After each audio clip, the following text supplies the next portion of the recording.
It may be 2026, but we are still on a quest to get the highest ranks on the hardest difficulties in every Resident Evil game without running. Last time, RE7's unlikely success put us into a narrow lead, and while sequels can be hit or miss, it felt only right to keep faith with the kind of person who was prepared to bomb a family attic just to save a challenge.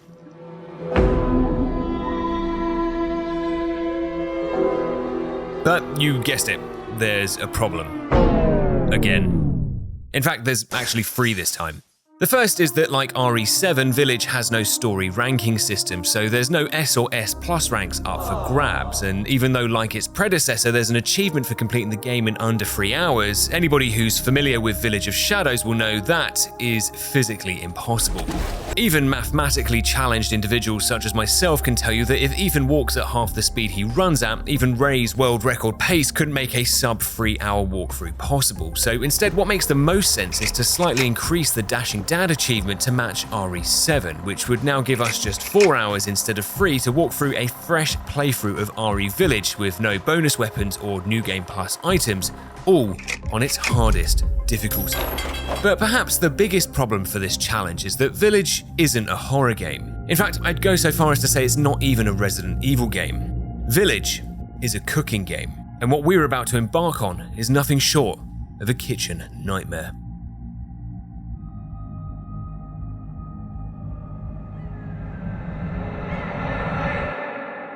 Like most parents, Ethan and Mia were enjoying a family evening together, traumatizing their child with inappropriate reading material whilst passively aggressively arguing between themselves about their differing parenting styles. But no amount of marital tension could spoil this evening, because tonight was date night, and Mia had spent the day preparing ciabatta de legume, a dish that she said was so full of flavour that it would be a taste-defining experience. Personally, though, I wasn't feeling optimistic. The only experience Mia's cooking usually offered was incarcerating you in the downstairs toilet as you dropped a trouser size, but as any good chef will probably tell you, taste is all about keeping an open mind.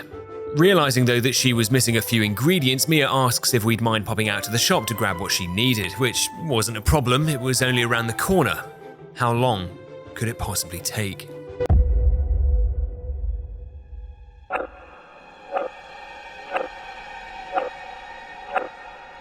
Waking up face down in the snow, there had evidently been some miscalculations made in the lead up to this quest for vegetable soup fulfillment. The most obvious one appeared to be attempting to leave the house at all after being 5 bottles of local wine deep before dinner, but I'd probably say the more concerning ones were that I don't actually know how to drive, and I also don't own a van. Oh hey, are you my Uber driver? Checking our phone, Mia's voicemail suggested that there was some understandable frustration at the delay. I hope that you choke on a piece of concrete and literally go to hell. Being the perceptive husband we were, a risk assessment estimated that Ethan had about 4 hours to return home with the ingredients or risk being stapled into the landing again with a screwdriver. Unfortunately, having used his legs as the crumple zone as we rotated the van by 180 degrees, Ethan was in no fit state to run anywhere, but through insane drink drive RNG, we'd managed to park the van just outside of the very broadly named but instantly recognisable Village. Not only was this local farmers market rumoured to have been where the Michelin star was originally conceived, but would no doubt have all the local produce we needed. And if it didn't, well, hopefully someone could recommend a decent Romanian divorce lawyer. Walking down into the village, there was an overwhelming sense of relief that ciabatta de legume was a vegetarian dish. Animal welfare appeared to be more like animal suggestions, like I suggest we hang these decapitated goats' heads around the place like stylish garden ornaments. How original. In fact, instead of an award-winning marketplace, the entire village looked like a partially closed-down chicken shop that you'd find attached to the back of a multi-story car park. And the customer service wasn't much better. Narrowly avoiding having our head turned into a blooming onion, our first question was to politely ask if the shopkeeper could remove his fingers from our mouth so we could ask what aisle or outdoor toilet we'd find the carrots in. Sorry, carrots, like fresh vegetables? No, not a banana. I'm sorry, is there like a language barrier here that I'm not aware of? Take it! Eventually realising the confusion, the owner offers to check the attic for us. But the large amount of tomato puree that began flowing out of the ceiling appeared to suggest that he may have had an accident. Our own problems, though, were about to accelerate way past where you could buy organic aubergines from, or the ramifications of being disqualified from driving.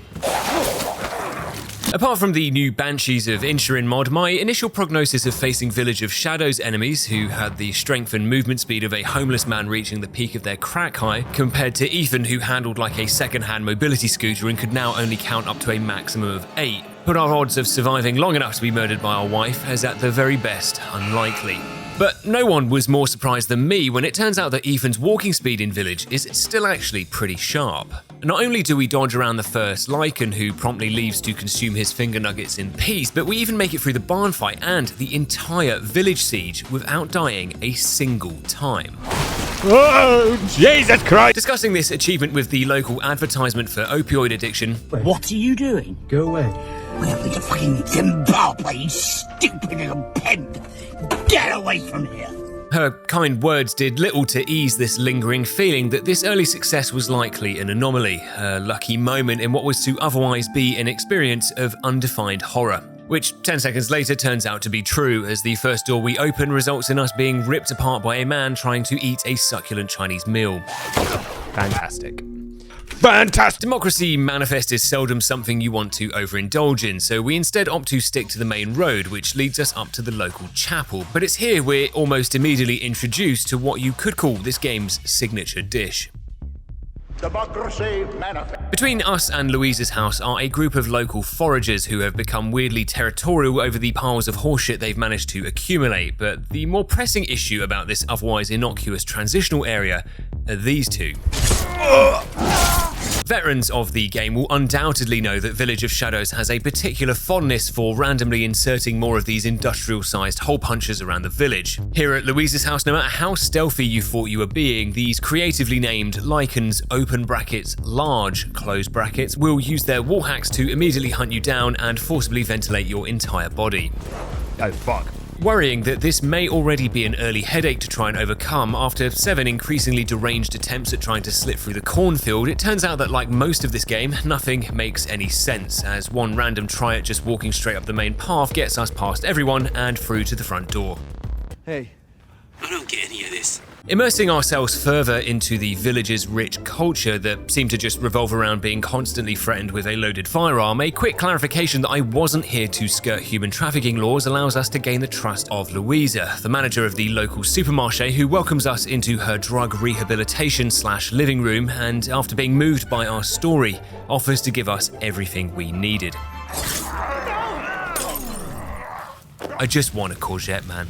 It seemed that just like in the UK, trying to purchase locally sourced organic ingredients would either financially cripple you to the point of bankruptcy or kill you, and so far my experience here had left me hoping that I could somehow voluntarily opt into the latter.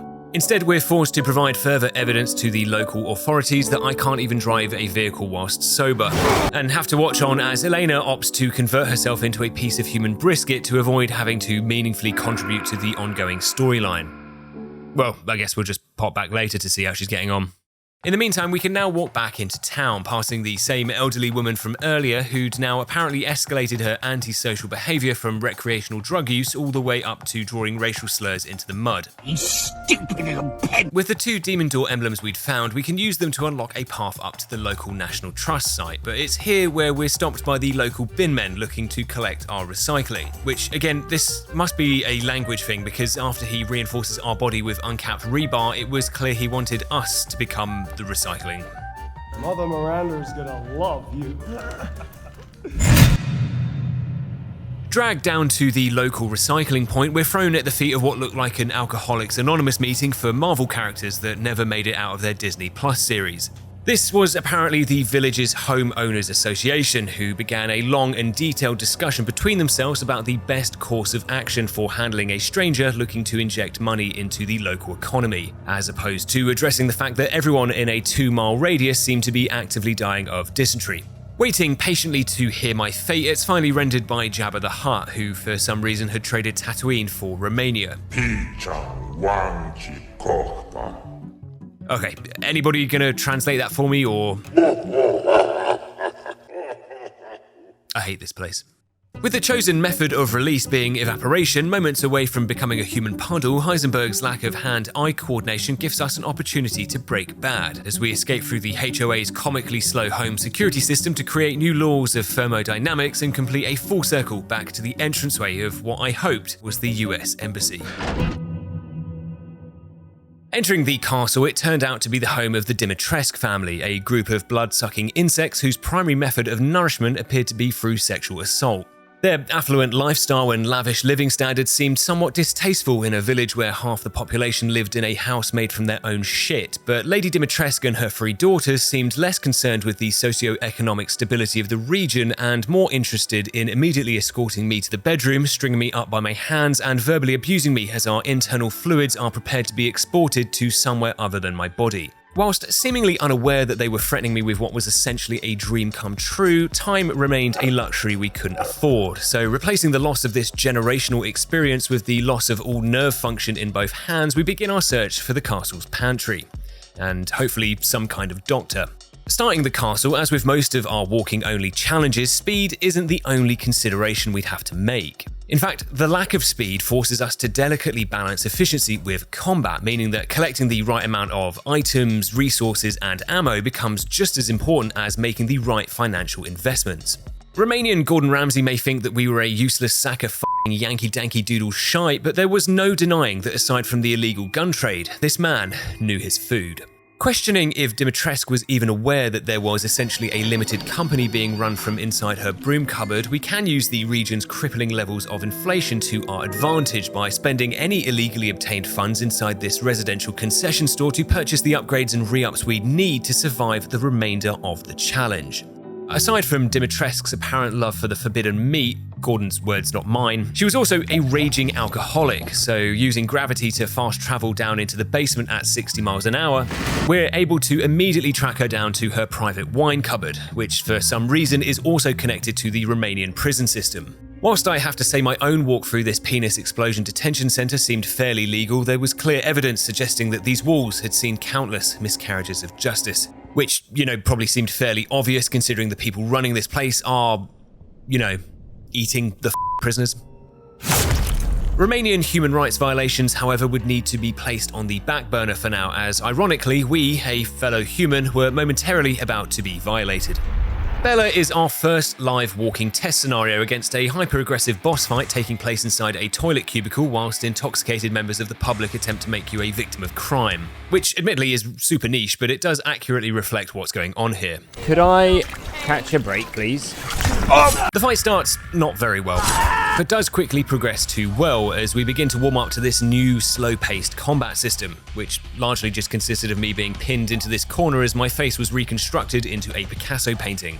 Jesus Christ, you psycho! Whilst edible vegetables may be rarer than gold around here, landmines are in abundance, which combined with our shotgun and the power of fresh air helps to quickly wrap up our first boss fight and walk our way into the kitchen to find... Oh my god. It's like a scene out of Saw. Holy, the smell in here.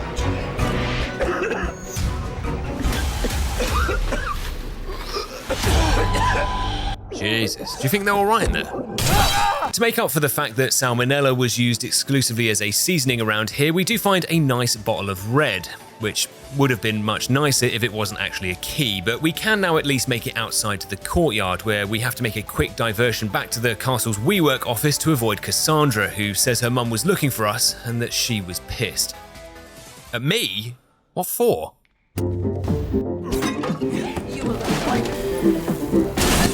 Oh, right, yeah, she's going to be even more pissed when she finds out I've also let her bath out as well. Are you kidding? Reaching the basement of the basement, it's good to see that the signature Dimitrescu bolognese sauce continues to be stored correctly in line with Romanian food and safety standards, i.e. it's being stored on the floor. Trying to squeeze through this Italian stress dream with Ethan's reversing dump truck though was impossible to do without sustaining some kind of life-changing injury. But by manipulating my FPS by trying to run Crisis at the same time, now at just 30 frames per second, our reduced collision frames makes walking between enemies and the tight corridors to reach the surface again at least 50% more efficient.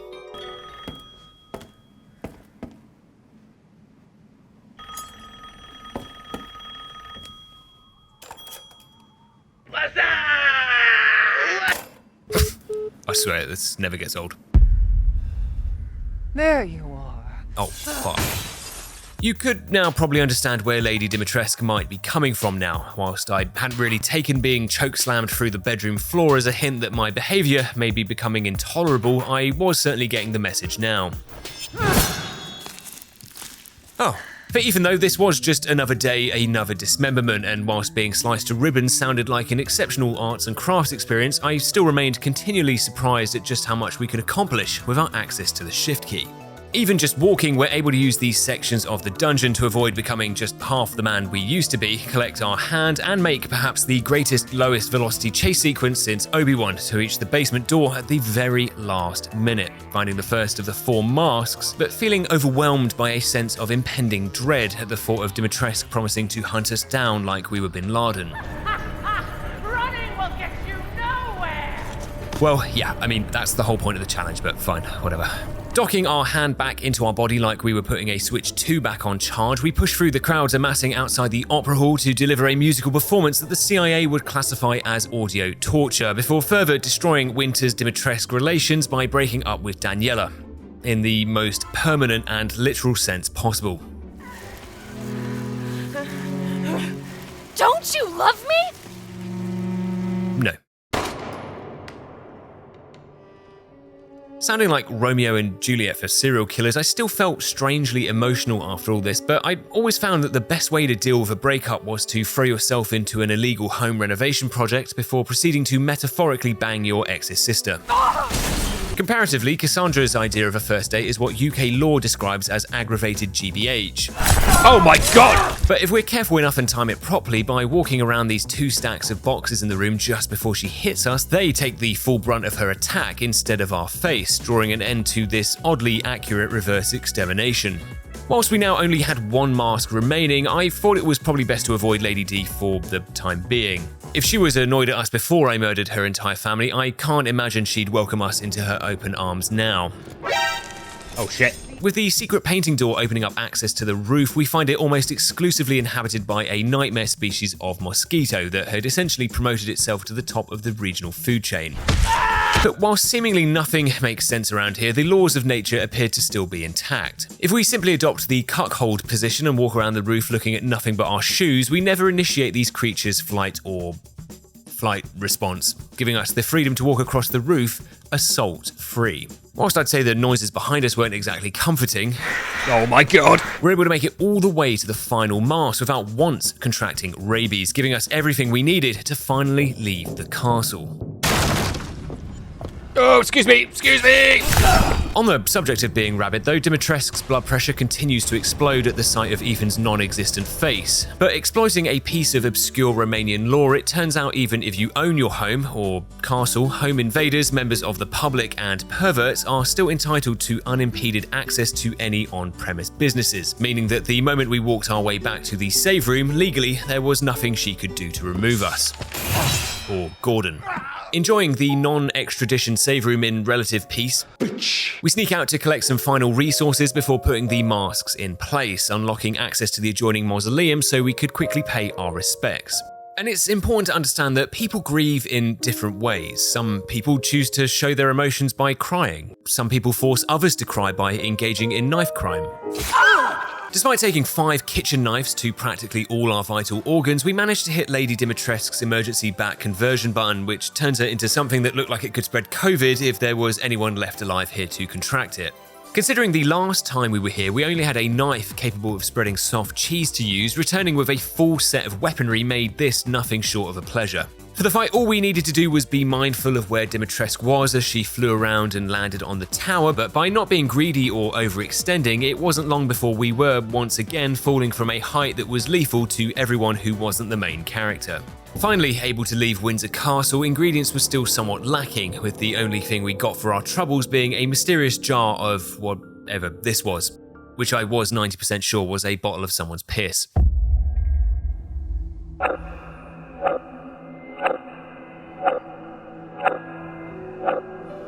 Well into the second hour of the challenge, my concern for how much we still had to get through was broken up by Romanian customs performing one of the most invasive drug searches I think I've ever experienced.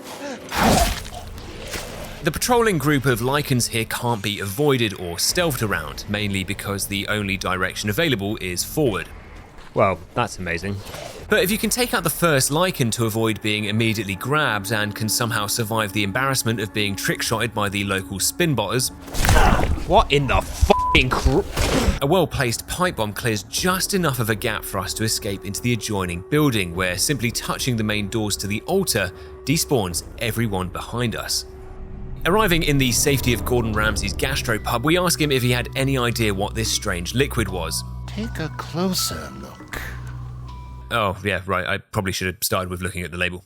What we found was some kind of rosemary-infused olive oil, which I've got to say, out of all of the possible outcomes, was up there as one of the worst. Gordon, however, tells us that other ingredients were still up for grabs. Each member of the HOA had an area of local produce that they specialised in.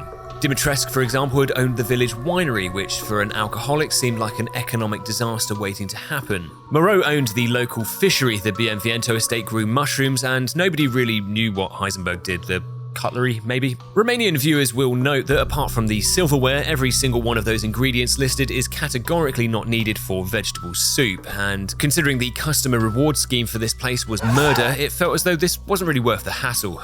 But I mean, f*** it, in for a penny, right?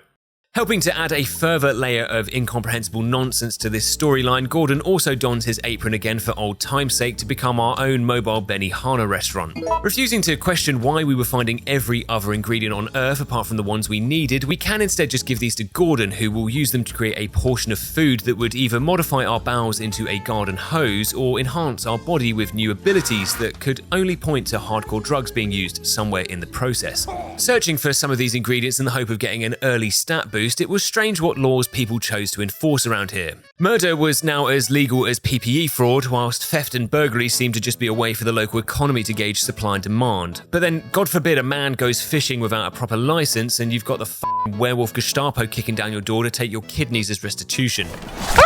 Putting the cooking to one side for now, we turn our focus to finding the key needed to unlock access to the Bienvento Gardens, which starts over at the west side of the village, apparently the expensive part of town. Clearing our way through to the workshop, we collect the jack handle we needed to raise this tractor and reach the centre of town again, but our path back is suddenly cut off by a group of Just Stop Jacking protesters who have escalated from blocking the traffic to blocking my right to be alive. Oh, For reasons that remain unknown, simply walking back to the house we used to get here disgusts the lichens to such a degree that they vanish and are never seen again, allowing us to jack our way out of here without the additional judgment.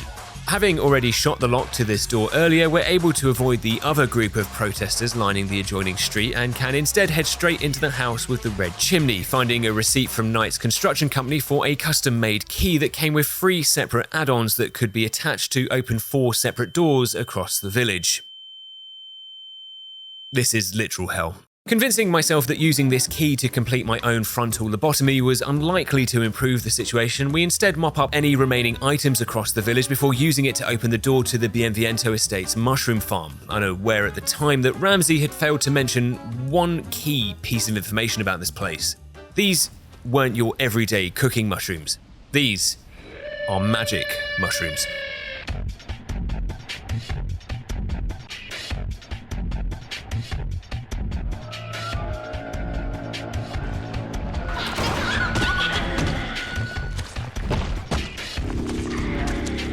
If you had to summarize the next 34 minutes, it's simply the story of a man who has his oxygen spiked, leading to vivid hallucinations of a house inside a waterfall that harbored a school of feral babies who spend their day crawling around the basement soliciting child support payments. The whole episode ends with Ethan having a psychotic break and accidentally murdering the homeowner in self-defense.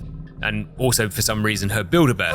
But drug-induced psychosis aside, from a challenge perspective, there was never anything to worry about down here. The children claiming to be mine can be easily outwalked without the need for a DNA test, and whilst there was a moment of concern that we might not find Angie before the heads of these dolls tore a hole through spacetime, we sober up just in time, entering the anxiety phase of this shroom experience inside Donna's kitchen as we looked for anything that we could...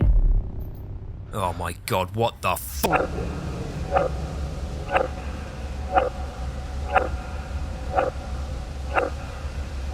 Whilst the village appeared to be just subsisting off olive oil, our weaponry seemed to be the only thing maintaining a diverse diet. On the way out of Donna's, we make an upgrade to our shotgun and even find a fully functioning grenade launcher back in the village that looked like something rich aristocrats would use to signal the start of dinner service. Yes, Margaret, could we serve the soup now, please? Speaking of dinner, we were now the ones providing nutrition to the local wildlife as we're introduced to the Varcolax, a faster, stronger, and frankly more annoying Lycan variant.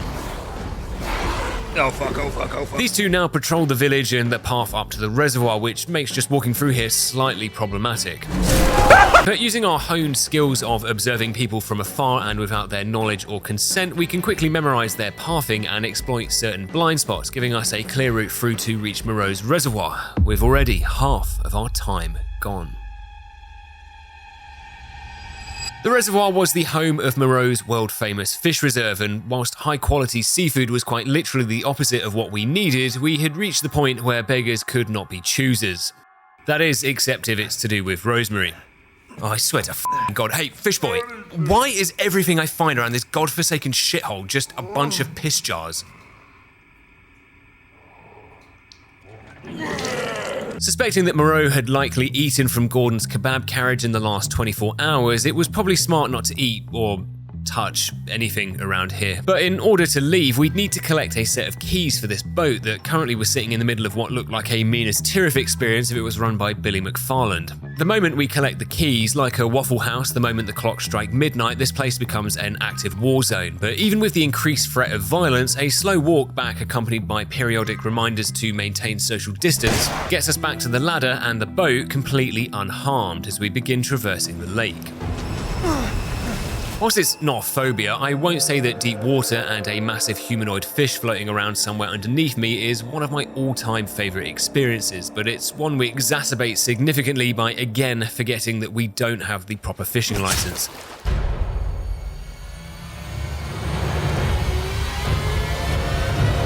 Moreau goes full Order 66 over this new seafood breach, invoking fish martial law to trap us inside the reservoir with Gordon, who looked as though he was in the middle of a medical emergency. According to paperwork that looked like it was written by a 5-year-old, the only way out of here was now through the drowned village. An accurate nickname considering it was currently submerged under the lake itself. To access it, we'd need to harness local windmill power to generate the electricity needed to get the sluice gates working again and drain the entire lake, which did feel at odds with the village's push for renewable energy. Crippling the aquatic ecosystem to just make what was essentially a shortcut seemed like a net loss for the environment, but for the challenge, it was a complete walk in the park. Oh, he said the thing! The only scare we really get was en route to the second cart, where we seem to be perfectly centered inside the impact zone of Moreau's belly flop. However, by using our extensive edging skills, we can slowly attempt to trigger the sequence, giving us plenty of time to make it back to the previous platform and continue across the reservoir's gauntlet. With the new crank from the second windmill able to control the weather, we enjoy an adrenaline-fueled zipline back over to the gatehouse, where we could now flush the entirety of the village's fresh drinking water down the road to help keep local AI data centers cool and also convert the drowned village back into just a regular one. Unlike conventional speedrunning, micro time savings for us aren't a deal breaker. We can afford to make additional investments of time to help soften our painfully slow movement speed, which is something I'm extremely grateful for with Moreau. Moreau's boss fight is infamously arduous thanks to his large health pool and resistance to damage, but thankfully the strap from our knife only run works perfectly for what we need here. After using the red barrels for some free damage, luring Moreau into the world's slowest trap gets him stuck inside the west side alcove, where once locked in this loop of swipe attacks, mines could be placed on top of his exposed inner body to not only deal additional damage, but help to keep this cycle consistently predictable. Stress was kept at a minimum, ammo consumption was optimal, and whilst we had achieved an excellent outcome here, the only finite resource we couldn't afford to waste was the only one that never stopped being spent.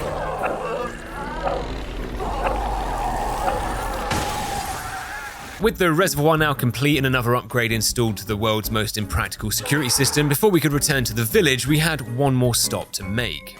East of the reservoir's main entrance is a door that our newly acquired crank can open, and inside was an item we simply couldn't miss. The Wolfsbane Magnum was not only a vital component to some of our later boss fights, but it also added an element of style to disintegrating someone's head that simply couldn't be matched. The only problem is that it's surrounded by flying demons, a group of millionaires trying to reverse the aging process, and a dog that looked like the kind of breed owners try to convince you was friendly as it swallowed your 5-year-old child. To circumvent this, however, by simply collecting the items dotted around here in a specific order whilst maintaining maximum cervical flexion, we can actually collect everything across the 3 buildings, including the Magnum, without taking a single hit. Trust me, if you felt like that was too easy, don't worry. What the RE gods give you, they also use to humble you by forcing you to shit your pants. Don't look behind, don't look behind. Oh god! Following this weirdly cryptic advertising to a replacement pair of orphan trousers on the outskirts of the stronghold, we had an important decision to make. Admittedly, this choice is somewhat biased because I'm a self-confessed loot goblin, but for the walking members of the community, we are now approaching some of the toughest sections of the game. With the expectation of increased combat imminent, I became concerned that if we didn't stockpile the appropriate amount of ammo or resources whilst we could, there was a looming possibility of soft-locking ourselves before even reaching the 4-hour mark. At least that's the reason I'm going to gaslight us with. Erring on the side of caution, we dedicate some time to doubling back through the village, using new items we'd found along the way to open up previously locked areas and find anything but fresh drinking water inside the wells. Personally, I always try to store my unstable homemade explosives in the same place as my drinking water. Returning to Louise's house, Elena's self-immolation slow cook was unfortunately not looking good, but we are able to pick up a number of items, ammo, and some more unethically sourced meat before going up both ends of the stream to add a final bump to our ammo stockpiles. But, having lost track of time due to my item-induced overexcitement, we arrived outside the stronghold feeling as though I may have just taken this diversion just a step too far. The stronghold was the neckbeard nest of the Lycans, a medieval basement they dwelled in when they weren't trying to redefine Ethan's biological anatomy. Simply walking into their home results in the largely expected outcome of death. So to extend our life expectancy, we assert our dominance over Lycan civilization by generating a second sun inside their front garden. Using this on-demand fusion reaction, we not only trick my religious neighbours into thinking that the rapture was finally happening, but we also buy ourselves enough time to walk upstairs and reach the stronghold's outer gate. With whatever delay tactics we could use, we're able to pull both of the switches on either side to release the door, but its 4 business day lead time to open forces us to use explosives, flash grenades, and at times even our own body to hold the Lycans at bay. Oh, what the fuck? Entry is eventually obtained through force, where now inside the stronghold's inner nesting grounds, its cozy community-centric vibe was matched only by its extreme levels of violence. Let me in the door! Not counting the one attempt where I completely broke the game and committed what can only be described as an extinction-level event of the entire Lycan species. Okay, this is weird. What the fuck? They're not even here. There's no one here. Well, guess I'll just die then. Several deaths later, and it was clear to me now that the only way we were going to be accepted into the Lycan social hierarchy was through high-yield explosives.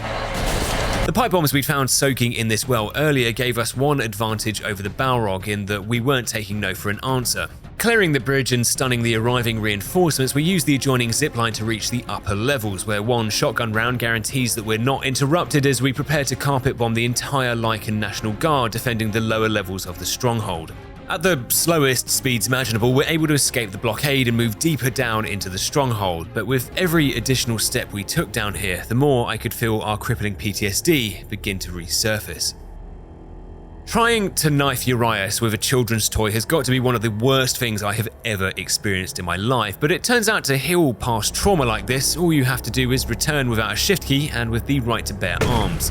The Magnum and the Sniper were the perfect damage-dealing combo here, with the only real challenge being how to outmaneuver Urias during his more aggressive attack phases. Most of the time we can just use the pillars inside the arena to prevent him from landing on top of us or to create distance during his mashed potato conversion attacks. His calls for reinforcements are no longer a sign of depreciating mental health, as we can simply use it as an opportunity to double up our pipe bomb damage by hitting them and Urias at the same time. And in just 5 attempts, my happiness at watching him crumble into a pile of white dog shit was immeasurable, and for once, my day was not actually ruined.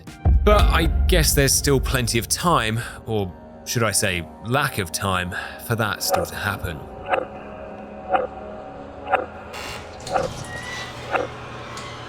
Arriving at the local landfill, we're sat down for what felt like a reverse intervention, where the alcoholic family member sits you down to try and convince you to stop being sober. Heisenberg had nothing really to offer apart from an old Dacia he had parked out back, but he was continuing to miss my point that if I turned up back home 4 hours late with a 50-year-old car instead of an onion, I was essentially signing my own death warrant.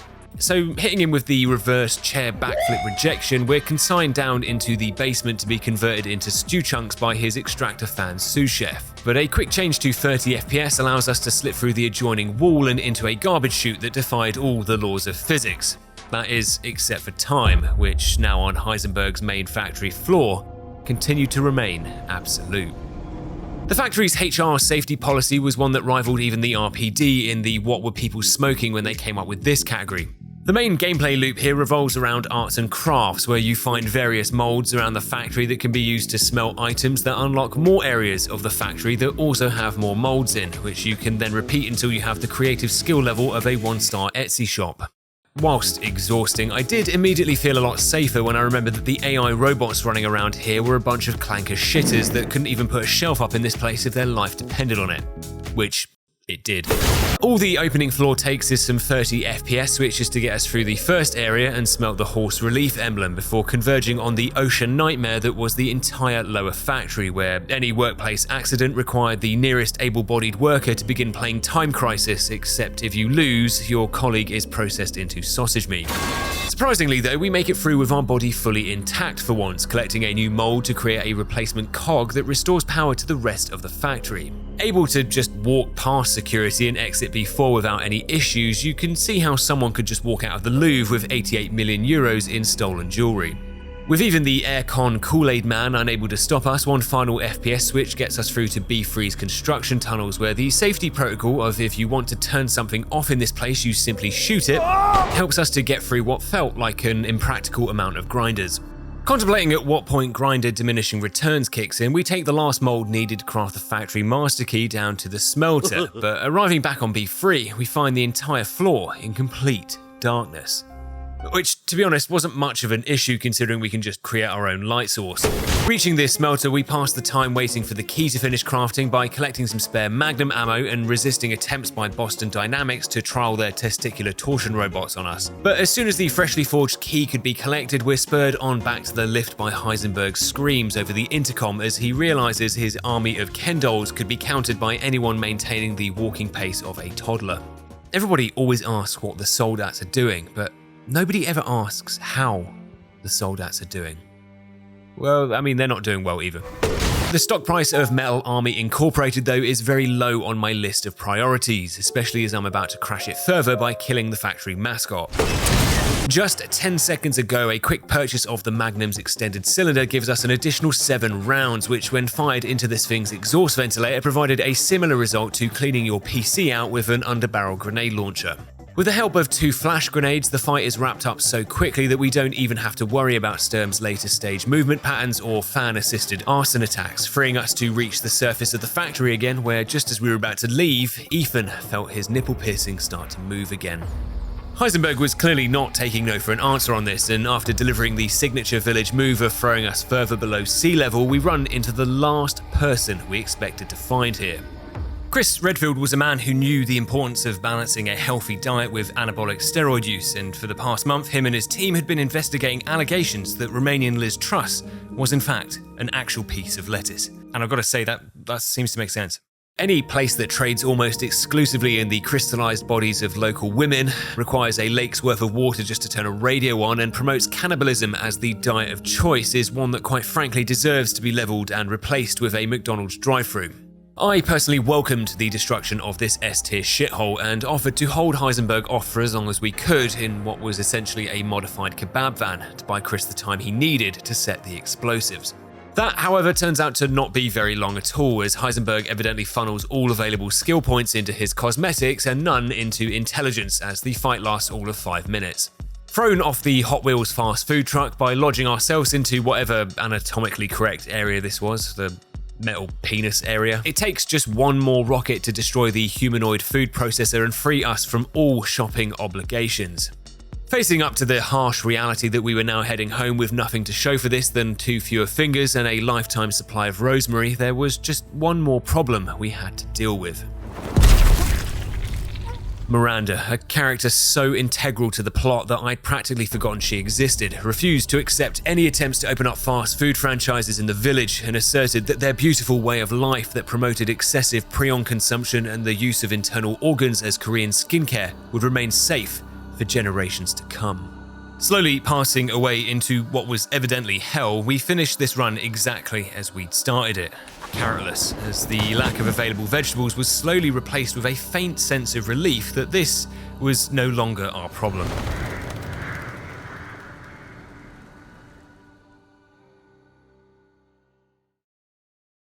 Waiting for Ethan on the outskirts of town, he'd been so long that Chris had run out of Sigma edits of himself to watch on TikTok, and quite frankly, it was becoming difficult to breathe in here with all this smoke. Having chain-smoked his way to the real biohazard that was stage 4 lung cancer, Chris assembles his personal militia of Reddit moderators and local edgelords to begin infiltrating the village, as the story becomes a reverse horror game. The monsters now entered the world of survival horror, where the only thing they feared is him.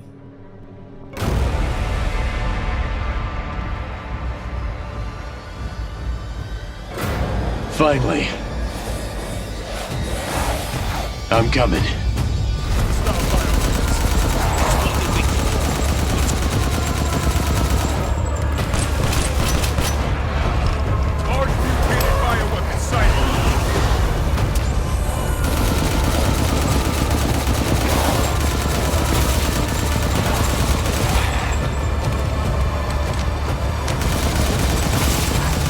Resolving further health and safety violations by permanently shutting down perpetrators' nervous systems, this whole section is helped by the fact that by now, Chris's body is essentially made up of a singular concentrated mass of testosterone that just simply refuses to die. Destroying the village's head office and its on-site security with about the same amount of effort it takes me to circumnavigate Keir Starmer's 8-year-long campaign to try and catalogue my nudes, we reach Miranda's inner sanctum to find one of those weird child-sized gummy bears hanging from the ceiling and a heavily unsanitary doll locked away in her basement. But no Ethan. After the darkness came light, and then a smell of farts and a weird selection of meats. It was an odd selection of things for the afterlife, but it turns out that we weren't actually dead.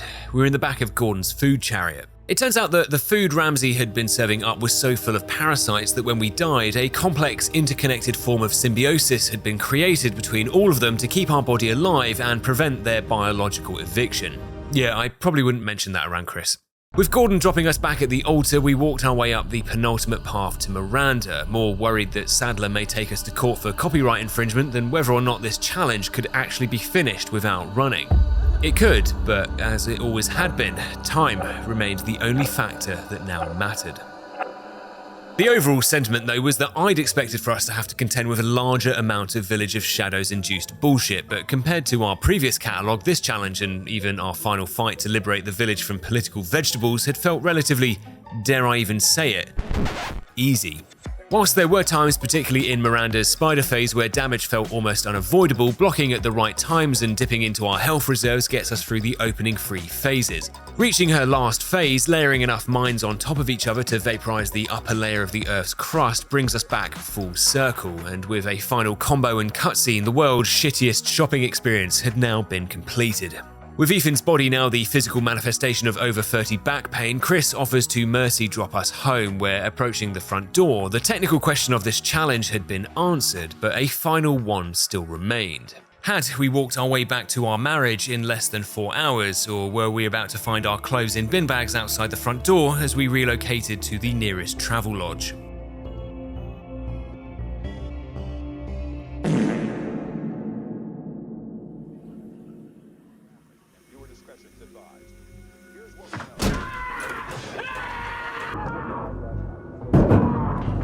Aside from wondering if Mia would let us keep the rosemary in the divorce, it was upsetting to think that for the second video in a row, I've let you down. Apparently, you can't beat Resident Evil Village walking in only 4 hours. So many mistakes were made on this, but to be honest, it just felt as though maybe Village of Shadows was just too long of a game, or maybe too difficult to make a walking 4 hour. So this is usually the point in the script where I relentlessly gaslight new viewers and hardened subscribers into thinking that I would simply walk away from a challenge over something as minor as a 7-minute time loss. As a show of respect to your intelligence, I've chosen today to simply skip this and just reaffirm to you all that is never going to happen.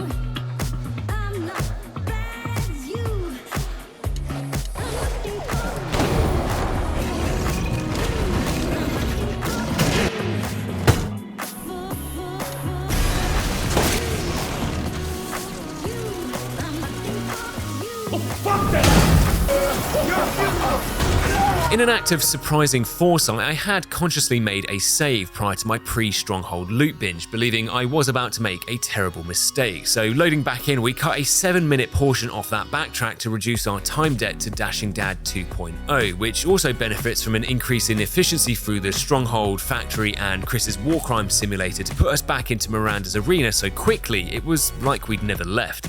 With her body apple crumbled for the second time, had our rehabilitation been enough to sway the end result back under the right side of 4 hours? Whilst it may be no world record, RE Village can be beaten in under 4 hours without ever running. A win that puts a shred of breathing room on the side of victory as we finally sat down for what was a well-earned celebration. Look, Mia, I'm gonna be honest with you, this tastes like pure shit. No, it's disgusting. That is disgusting.